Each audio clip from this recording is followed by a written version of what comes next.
contest between two of the best fighters in this division.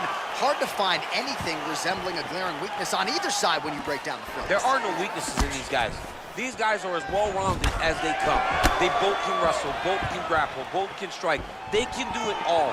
And these are the matchups that we dream of as MMA fans. A little single collar tie there. Ooh, now he's got the tie plum, Daniel. If you're on the other side, what are you trying to do to get out of this potentially dangerous position? You got to start digging your shoulder to a side and trying to shove an underhook. You cannot bend down to try to get out of Muay Thai clinch.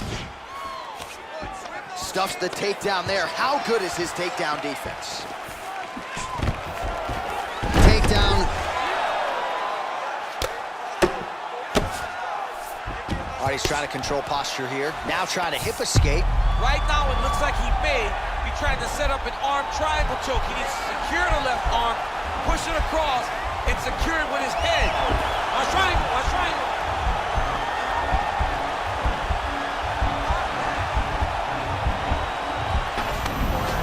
And he's out.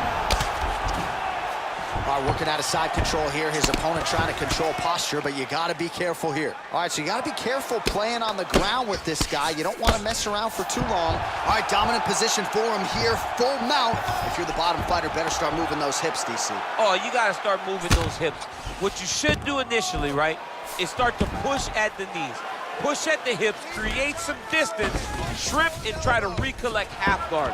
Half guard sucks, but it's much better than being mounted fully by your opponent.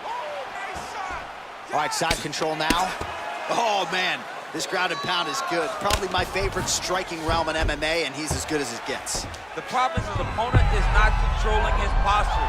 He's allowing his opponent to get up, and when he does, he creates this space to land these beautiful ground and pound combinations. The Kimura is not the arm, it's the shoulder pressure that usually makes you tap. Oh, he's got him in a crucifix now, DC. We've seen you go to this a couple times, no? This is one of my favorite techniques. I got Volkan Ozdemir here, and I just landed punch after punch after punch. They didn't have to be hard, but if you can land 30, 40 strikes in a row, the referee will have no choice but to finish the fight. Hip tosses him down. Now we'll see if he can advance position. I mean, right into side control. Well, he continues to manhandle him here on the ground.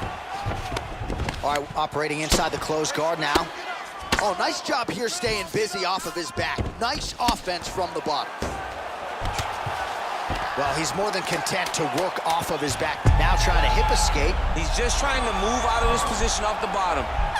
Oh, and there's the horn at the end of the round. So the fighter was really caught in a submission there just as the horn sounded. Safe to say he was saved by the bell there. So back to the stools they go. 60 seconds to recover here. We're gonna fight on, ladies and gentlemen. Another round coming up.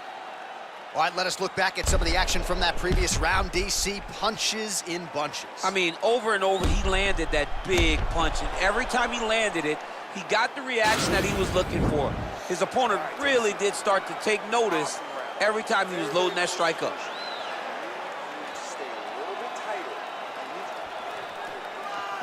Are you ready? You ready? All right, here we go with round two.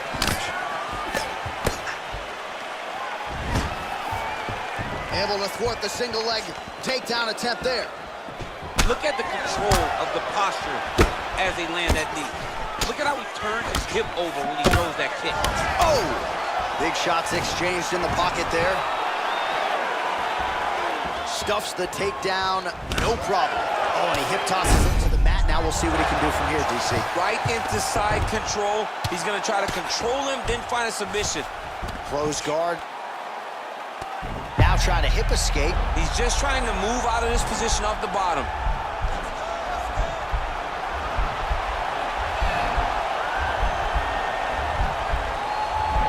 The Kimura is not the arm, it's the shoulder pressure that usually makes you tap.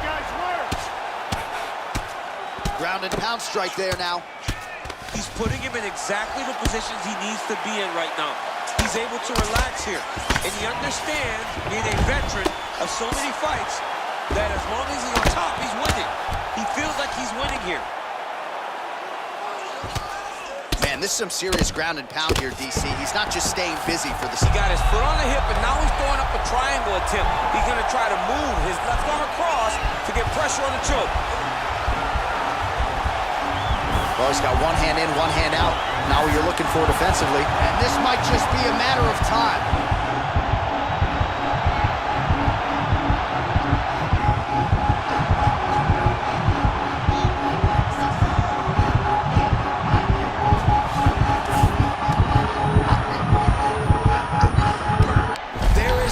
So he submits him with a beautifully executed triangle choke tonight. I mean, just masterful.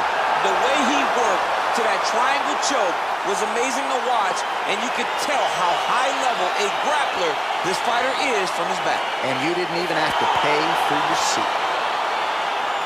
Let's take a look back at the replay as he gets it done by submission tonight, champ. He was able to get the fight to the ground exactly where he wanted it. Eventually, his opponent gave him an opportunity to get a submission. He did that, and he should be very proud of the work he did tonight in the octagon.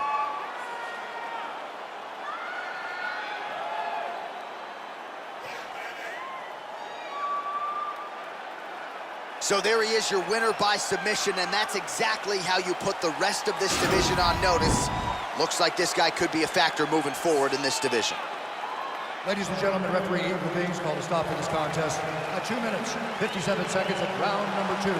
Declaring the winner by tap out, Rahmonov. Well, what an incredible result here tonight as you see the winner there celebrating his victory by way of submission, and they put so much stock into finishing this fight. They felt like to really spin his career forward, they needed to not just win, but get the finish, and they certainly got it tonight. They got the finish.